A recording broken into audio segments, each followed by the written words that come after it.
di model kartun apa? Ada yang Hello Kitty, ada mobil, pintar. Nah, itu cara berpikir komputasional. Oke, sekarang ayo coba tebak. Apakah aku bisa untuk mendengarkan musik dan mencari informasi apa saja? Aku sering kalian gunakan untuk berkomunikasi dan aku sering kalian genggam. Siapa tahu apa jawabannya? Iya benar, HP atau handphone. Pertanyaan kedua, aku punya layar tapi bukan televisi. Aku punya papan ketik tapi aku bukan piano. Terus aku bisa diajak kerja tapi juga bisa untuk main game. Kemudian aku juga terhubung ke seluruh dunia. Siapakah aku, Mas Bayu? Iya, laptop atau komputer. Pinter. Belum ada yang punya laptop, komputer? Oke. Sekarang di sini kita akan belajar 4 pilar berpikir komputasional. Mau berpikir komputasional sudah tahu definisinya atau artinya itu apa sih? Berpikir komputasional itu kayak kita berpikir menggunakan komputer atau tidak. Nah, di sini nanti kita akan membahasnya. Kemudian 4 pilar berpikir komputasional itu ada 1 di komposisi, kemudian ada pengenalan pola, ada abstraksi dan ada algoritma. Ini ya. Terus apa sih dekomposisi itu apa? Ayo siapa ya mau membacakan? Angkat tangan.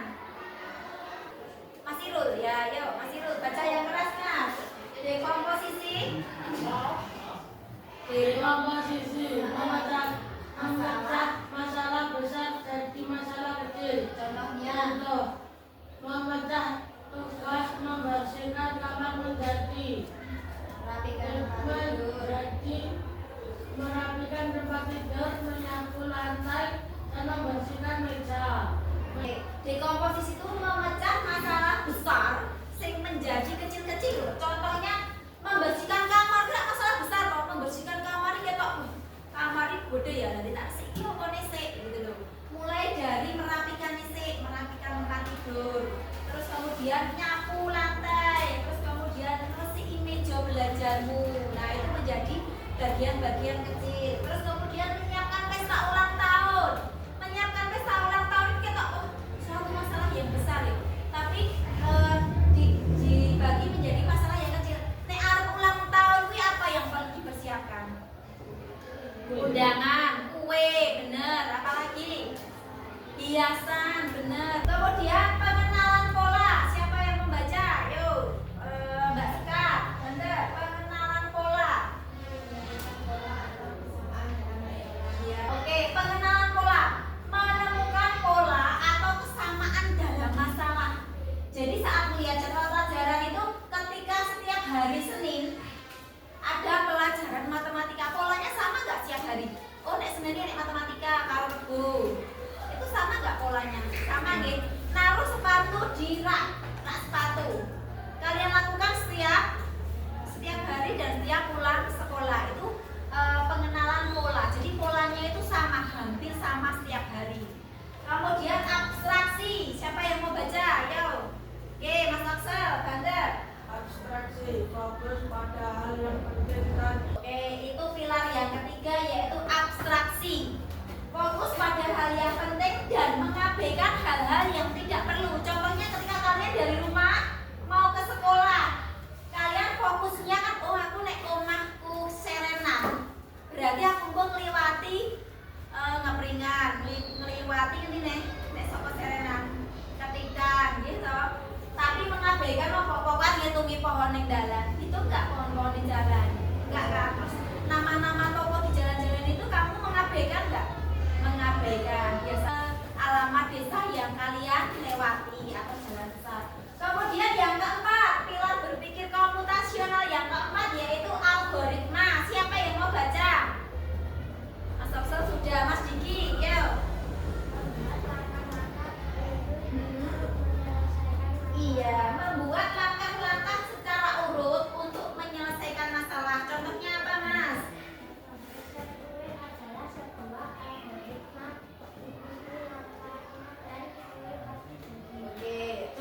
gawe kue.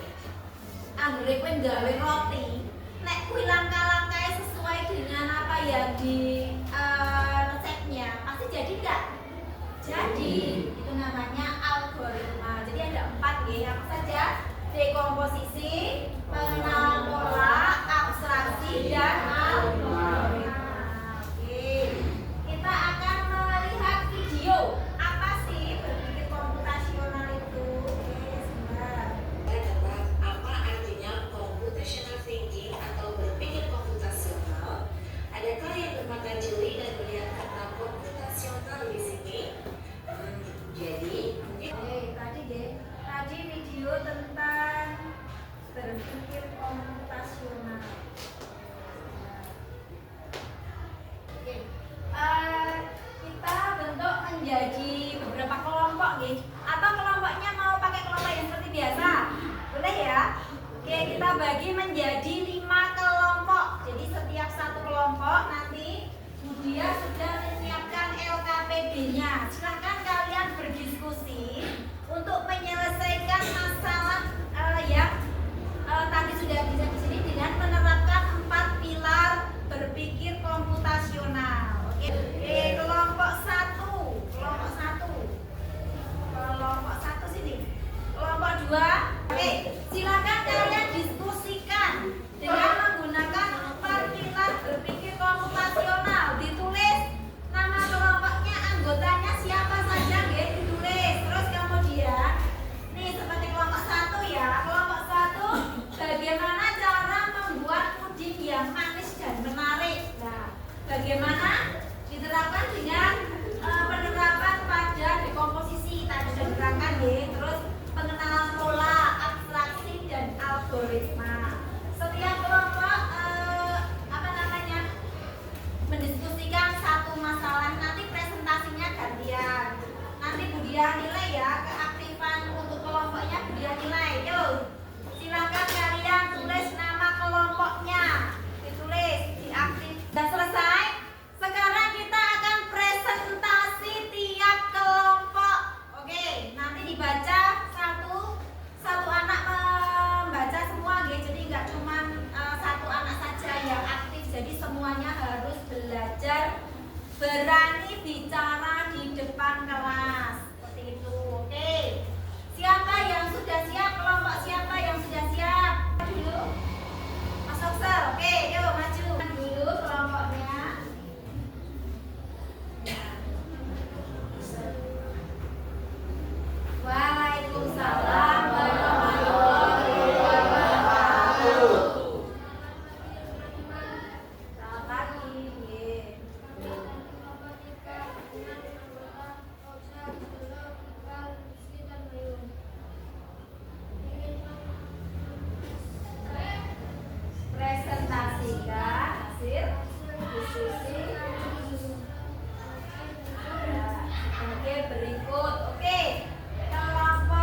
semua yang tadi sudah kita bicarakan, jadi kita bisa menarik kesimpulan dari pelajaran yang kita pelajari hari ini tentang berpikir komputasional itu apa toh? Berpikir komputasional adalah cara berpikir untuk menyelesaikan masalah yang rumit dengan cara yang logis dan terstruktur.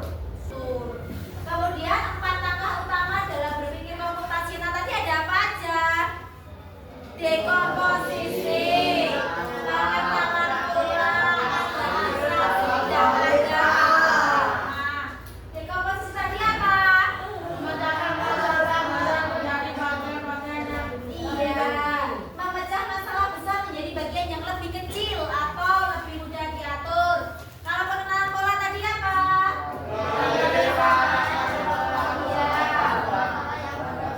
Mencari kesamaan polanya pada masalah yang berbeda atau pada bagian yang lebih kecil dari masalah yang sama. Yang ketiga, abstraksi apa tadi? Oke. Fokus pada informasi yang penting dan mengabaikan detail yang tidak relevan untuk menemukan solusi kayak membersihkan rumah tadi. Kemudian algoritma apa? Membuat langkah-langkah yang jelas dan terperinci untuk menyelesaikan masalah. Oke. Ini tadi kesimpulan kita pada pelajaran siang hari ini, ya. Oke. Dalam pelajaran coding dan kecerdasan artifisial, berpikir komputasional itu sangat penting. Misalnya saat membuat program, sekarang kita refleksi. Bagaimana pelajaran hari ini, menyenangkan apa tidak? Kalian paham nggak? Berarti hari ini kita belajar berpikir komputasional. Tampilan tadi, oke. Sekarang sudah selesai. Kita tutup pelajaran kita pada siang hari ini. Jangan lupa besok kita akan belajar tentang literasi digital, oke? Nanti di rumah dibaca-baca bukunya. Kita